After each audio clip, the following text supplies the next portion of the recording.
Dungeon Master, benvenuti. Io sono Arbrus e oggi parleremo di tipologie di giocatori.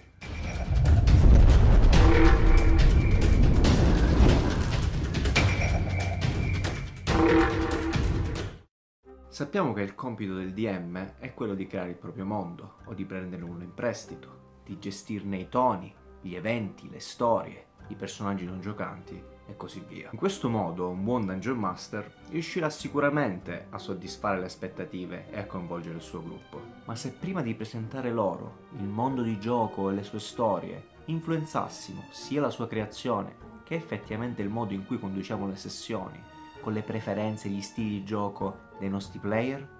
Personalmente penso che sia il Dungeon Master che i giocatori possono contribuire al coinvolgimento di tutti. Seguendo questo pensiero, è compito del Dungeon Master quindi includere nella campagna, oltre agli elementi che gradisce maggiormente, anche quelli preferiti dai giocatori. Adesso andiamo nel dettaglio. Divido in due livelli il grado di influenza che i miei gruppi hanno sia sulla creazione della campagna che su come conduco le sessioni. In questo video parleremo del primo di questi gradi di influenza. A seconda di chi si ha di fronte, si possono adottare scelte e tecniche diverse per rendere la campagna più coinvolgente. Sono stati fatti diversi studi su questo argomento. In particolar modo ho preso spunto dal libro di Robin Laws of Good Game Mastering, aggiungendo anche la mia esperienza personale. Secondo Laws, i giocatori e le giocatrici possono essere associati ad una o più categorie. Badate però che queste categorie e il relativo approccio suggerito al DM sono esempi estremizzati e molto generali. Non sempre, infatti,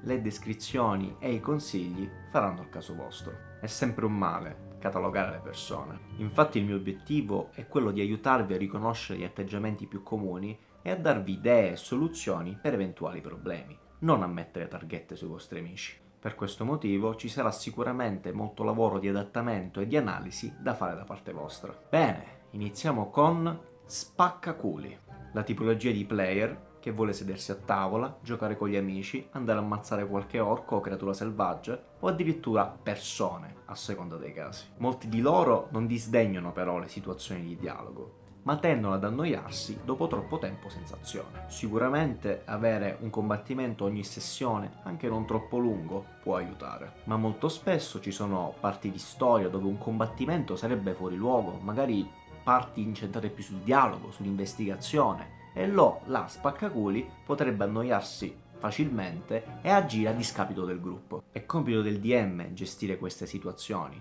dando soddisfazione magari a chi sta interagendo verbalmente senza annoiare chi vorrebbe invece un po' più azione, offrendo magari a quest'ultimi qualcos'altro da fare o rendendo i dialoghi più sfaccettati, magari con una parte più movimentata, intimidatoria. L'importante è educare i vostri giocatori a rispetto comune. E se la storia implica per un po' di tempo che questi giocatori spaccaculi mettono da parte i loro istinti per un po', è bene che lo facciano. Passiamo al Power Gamer. Lui o lei vuole il proprio personaggio quanto più massiccio, resistente, letale e o ricco possibile. Sono degli ingegneri del gioco di ruolo, tipo di giocatore o giocatrice che presta molta attenzione alle regole e cerca sempre un modo di poterle sfruttare per massimizzare i propri obiettivi. La realizzazione di questi scopi, di questi obiettivi, dipende molto dal sistema di gioco, ma come Dungeon Master possiamo coinvolgerli e inserirli anche in un contesto narrativo in svariati modi. Non dobbiamo opporci al loro stile e tentare di impartire loro con la forza delle lezioni. Piuttosto dare a lui o a lei possibilità di combattere, di poter personalizzare il proprio personaggio, magari attraverso delle difficili quest, come recuperare la sacra spada del dio protetta da un gigante. Allo stesso tempo, mettiamoli silenziosamente in situazioni di puro roleplaying e introspezione. L'unica cosa che dobbiamo chiarire con questo tipo di giocatori è quello di rispettare la parte narrativa, interpretativa e gli altri compagni d'avventura. Diamo loro quello che vogliono in cambio di un po' di malleabilità. Attore, attrice, coloro che cercano di medesimarsi col proprio personaggio quanto più possibile, magari facendo attenzione alla psicologia e alle scelte durante l'avventura. Fantastico, starete pensando. Infatti è quello su cui il gioco di ruolo si basa, ma non dimentichiamoci che a seconda del sistema di gioco ci sono altri aspetti importanti, delle regole. Nel caso di D&D i nostri attori e attrici potrebbero disdegnarne le meccaniche o annoiarsi durante i combattimenti, ostruendo il divertimento del gruppo. Bisogna mostrare loro che sia il combattimento che le regole possono essere dei forti mezzi interpretativi e narrativi. Oltre a questo, posso sicuramente consigliarvi di preparare delle sessioni dove ci siano delle occasioni di sviluppo psicologico del personaggio attraverso particolari eventi o il superamento degli ostacoli. E se hanno dedicato del tempo alla stesura di un lungo background, vedete se è possibile legarne gli elementi con la storia principale. Narratore e narratrice. Molto simile alla categoria precedente, ma sono più interessati alla parte narrativa del gioco, vedendo quest'ultimo come un film o un libro. Potrebbero infatti stancarsi in parti in cui non c'è progressione della trama. Come per gli attori e le attrici, dite loro che possono trovare intrattenimento, divertimento e spunti da elementi che a prima vista non sembrano narrativi e cercate di non farli stagnare troppo gli eventi. Stratega! Forse la categoria più difficile da gestire. Come anticipavo nello scorso video, gli strateghi vogliono risolvere le situazioni e pianificare gli eventi nel miglior modo possibile. Talvolta questo desiderio sfocia nel controllo degli altri giocatori. Il DM deve cercare di individuare questi atteggiamenti e parlare apertamente, perché non tutti i giocatori vogliono agire nella maniera più ottimale possibile o vogliono essere consigliati ad ogni passo che fanno. D'altra parte, rassicurate gli strateghi che nella campagna ci saranno parti in cui pianificare e risolvere complicate situazioni sarà una parte chiave. Mostrate apprezzamento ricompensando quei piani geniali. Non c'è bisogno di opporsi ad ogni soluzione che i vostri strateghi e giocatori in generale propongono. Agite sempre secondo le conoscenze dei vostri personaggi non giocanti e antagonisti, non secondo le vostre da DM. Specialista, coloro che vogliono giocare lo stesso personaggio, con lo stesso nome, con lo stesso archetipo, in ogni circostanza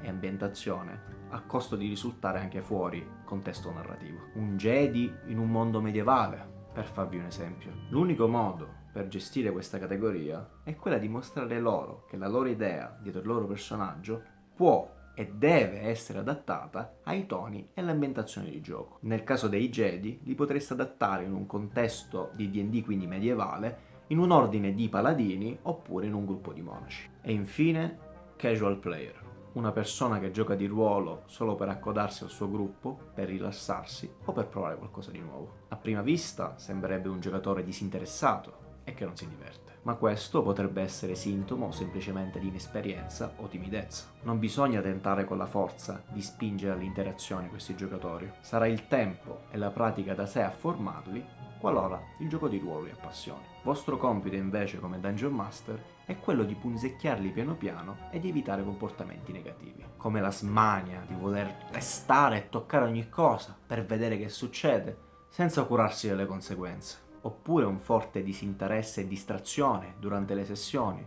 o addirittura frequenti assenze. Vi consiglio di affrontare il prima possibile questi atteggiamenti e di chiarire subito i termini. Concedete loro libertà fino a quando quest'ultima non minaccia il benessere comune. Nonostante i vostri sforzi comunque, sia capire cosa vogliono realmente i vostri giocatori, sia trovare la soluzione giusta, è molto difficile. Capiteranno sicuramente sessioni meno avvincenti e che non coinvolgeranno tutti. E va bene così. Parte di essere un Dungeon Master è quello di capire i propri errori, di accettare le critiche costruttive e di mettersi in gioco di volta in volta. Per ora è tutto. Nel prossimo video di Essere un Dungeon Master parleremo del secondo livello di influenza. Analizzeremo i possibili elementi, le tematiche, i toni che potrebbe avere la vostra campagna e di come le preferenze dei vostri giocatori possono aiutarvi nelle decisioni. Raccontatemi delle vostre esperienze nei commenti. Quale sarebbe il vostro gruppo ideale? E voi giocatori, cosa vi appassiona di più? Se il video vi è stato utile, iscrivetevi al canale, mettete un mi piace e condividete. Arrivederci e grazie.